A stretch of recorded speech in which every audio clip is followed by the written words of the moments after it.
है, उनकी चोरी हो रही है और करोड़ों रुपए की ये चोरी बता रही है आसपास के गांव में। तो एक बड़ा मुद्दा है, इस पर जल्द जिला प्रशासन। राजस्थान के अंदर पहला थाना भी हो सकता है जिसमें अब तक अता पता ही नहीं है चोरों का। ये तो हमने कोई 5-7 दिन पहले कोई दबाव से बनाया था, इसलिए वो कोई एक आध अभियुक्त पकड़े गए, बाकी पीछे के रास्ते से लेन देन का सिस्टम चलता है। सबसे पहले तो पाटन थाना के हेड कांस्टेबल है लक्ष्मण सिंह, अपने आप की आदत में सुधार कर लें, वरना सुधार करना हमारे को आता है। और दूसरी हमारी देखिए, नीम का थाना विधानसभा के अंदर अंधेरी नगरी चौपट राजा क्या हो रहा है। चोरी के आरोपियों को गिरफ्तार करो, गिरफ्तार करो, चोरी के आरोपियों को गिरफ्तार करो, गिरफ्तार करो। जय हिंद, नमस्कार। आप देख रहे हैं नीम का थाना मीडिया। फिलहाल मैं खड़ा हूं नीम का थाना जिला कलेक्टर कार्यालय के बाहर। मुख्य द्वार के बाहर पर कुछ लोग खड़े हैं। अब ये अपना एक जो है मामला लेकर यहाँ पर पहुंचे हैं। किस तरीके से क्या मामला है, इस बारे में हम विस्तार से जानकारी जुटाते हैं। तो सर, एक बार अपना परिचय करवा दीजिए। मेरा नाम सुरेश मीणा किशोरपुर है। राजस्थान के अंदर मैं आमजन के लिए और पीड़ितों के लिए आवाज उठाने के लिए पिछले काफी समय से संघर्षशील हूँ और मुझे कोई नेता अभिनेता नहीं बनना। मेरे को तो जिस व्यक्ति के साथ में अन्याय होती है वो कहीं का भी हो, उसके लिए बात हो। तो आज ये क्या मुद्दा है कि आपको यहाँ पर आना पड़ा? मुद्दा किसी को छोटा लगता होगा। इनकी फॉर्च्यूनर, इनकी रेलगाड़ी, जिस गरीब के भैंस होती है वो फॉर्च्यूनर ही होती है। बिल्कुल। किसी को हल्के में आंकते होंगे। देखिए, नीम का थाना विधानसभा के अंदर अंधेरी नगरी चौपट राजा क्या हो रहा है। हराड़ा, न्योराना, डोकन, मावा, इन गांवों के से अब तक 50 से ज्यादा भैंस भराड़ा से, डोकन से अलग अलग भैंसें, गायें, और ये हर गांव से, इस साइड में हर गांव से किसी गांव से भेड़ चुराई गई है, किसी से बकरे चुराए गए हैं, किसी से बकरियां चुराई गई है। और अब तक ये माने तो करोड़ों रुपए का पशुधन चोरों ने चुरा लिया है और उल्टे चोर धमकी और देते हैं। तो मैं आगाह करना चाहता हूं कि आज तो हमारा ये ट्रेलर है, फिल्म बाकी है।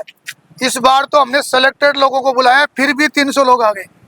अगली बार 3000 लोग होंगे, 3000 लोग। और पाटन थाने में आर और पार की बात होगी।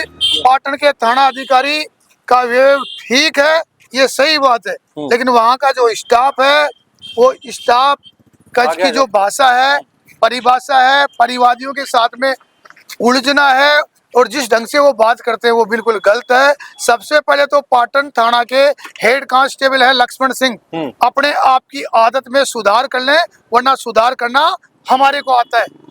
और दूसरी हमारी जो चोरियों की जो अनुसंधान है, तो क्या आपका वहाँ पे मामला दर्ज नहीं होता क्या?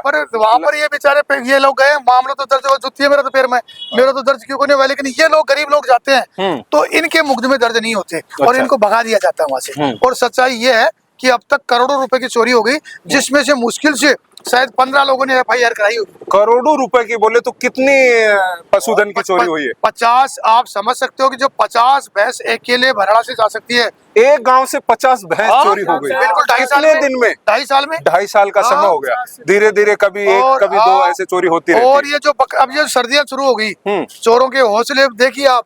इस समय अच्छा, सर्दियों में ये ज्यादा चलता है, सीजन चलता है, तो इस टाइम में ज्यादा चोरी होने की संभावना है। कह रहे थे कि यार मीणा जी, आप राजस्थान में बड़े बड़े आंदोलन करते हो, ये चोरों के साथ मेरे चोरियों में आ गए। मैंने कहा भाई साहब, जिस गरीब व्यक्ति की एक बकरी जाती है उसको पता होता है कि बकरी की कीमत क्या होती है। किसी की भैंस जाती है, कुम्भी भैंस, उसको पूछो पैसा क्या लगता है। अरे यार, फिर उसने बताया यार, मैंने तो ये सोचा कि 1-2 चोरियां हैं, मैंने कहा करोड़ों की चोरियां होगी। और देखिए आप, राजस्थान के अंदर पहला थाना भी हो सकता है जिसमें अब तक अता पता ही नहीं है चोरों का। ये तो हमने कोई 5-7 दिन पहले कोई दबाव से बनाया था, इसलिए वो कोई एक आध अभियुक्त पकड़े गए, बाकी पीछे के रास्ते से लेन देन का सिस्टम चलता है यहाँ।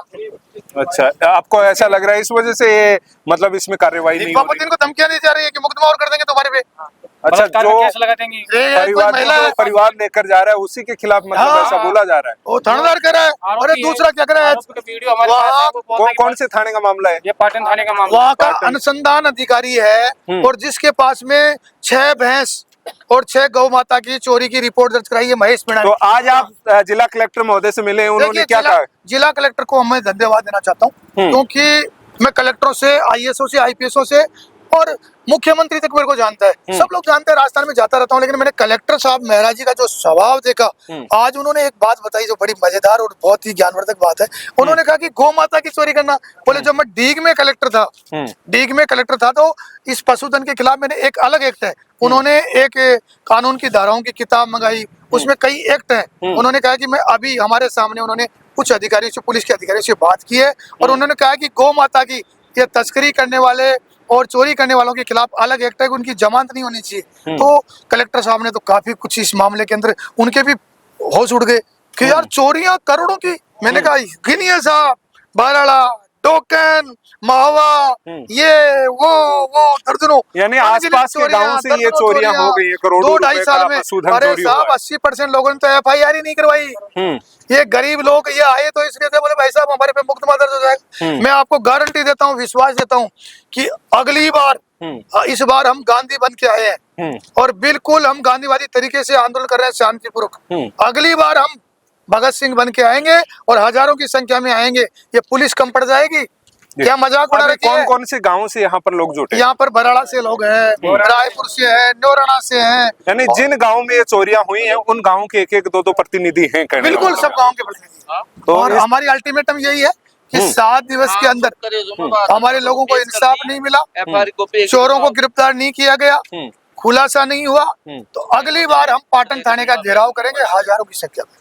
ये आप मतलब एक तरीके से चेतावनी दे रहे हैं। हाँ, लेकिन कलेक्टर साहब की बातों से और मेरी यहाँ के SP साहब से भी बात हुई है, गिरधारी लाल जी से, उन्होंने भी मेरे साथ में बहुत ही न्याय संगत बात की है। और अभी मैं अनूप डाल है यहाँ का DYSP, उससे मिले जा रहा हूँ। अगर मुझे ठीक नहीं लगता तो मैं दफ्तर में भी लड़ाई कर लेता हूँ। इसलिए मेरे को कलेक्टर का व्यवहार बहुत अच्छा लगा। कलेक्टर साहब ने मेरे सामने फोन किया है और कलेक्टर साहब ने और ADM साहब ने, दोनों ने मुझे आश्वस्त किया है कि मीणा जी आप न्याय के लिए आए, आपको इंसाफ मिलेगा। तो यहाँ DYSP महोदय को भी आप ज्ञापन सौंप रहे हैं? हाँ, बिल्कुल इस मामले में किसानों का, जो किसान है भैया है, किसी की मोटर लेकर जो मुजरिम है, जो भैंस हो रहे वही मुजरिम है। इसमें भी किसी के पंखे ले गए, अब किसान क्या करे। तो क्या लगता है ये चोर हैं कहाँ के, आपको क्या लगता है? आप ये नौराना गाँव के हैं सर, मैं बताता हूँ आपको। गाँव के आसपास के ही गाँव के हैं, गाँव के हैं मैं। हाँ, हमारे गाँव के। ये चोरियां होती कब है? दिन में होती है, रात में होती है? दिन में होती है। दिन में ही चोरियां हो रही है। चलने निकल गया, उसको लेकर। तो ये बड़ा गंभीर मुद्दा है भाई, दिन दहाड़े पशुधन की चोरी हो रही है, जिसमें भैंस, गाय, बकरी इत्यादि सभी प्रकार के पशु जो है उनकी चोरी हो रही है और करोड़ों रुपए की ये चोरी बता रही है आसपास के गांव में। तो एक बड़ा मुद्दा है, इस पर जल्द ही जिला प्रशासन को संज्ञान लेना चाहिए और आवश्यक कानूनी कार्यवाही जो भी बनती है करनी चाहिए, मुजरिमों को गिरफ्तार करना चाहिए और जो कानून के तहत प्रावधान है उसी के अनुसार उनको सलाखों के पीछे धकेलना चाहिए, मुझे ऐसा लगता है। तो फिर मिलेंगे एक और वीडियो के साथ, तब तक नमस्कार।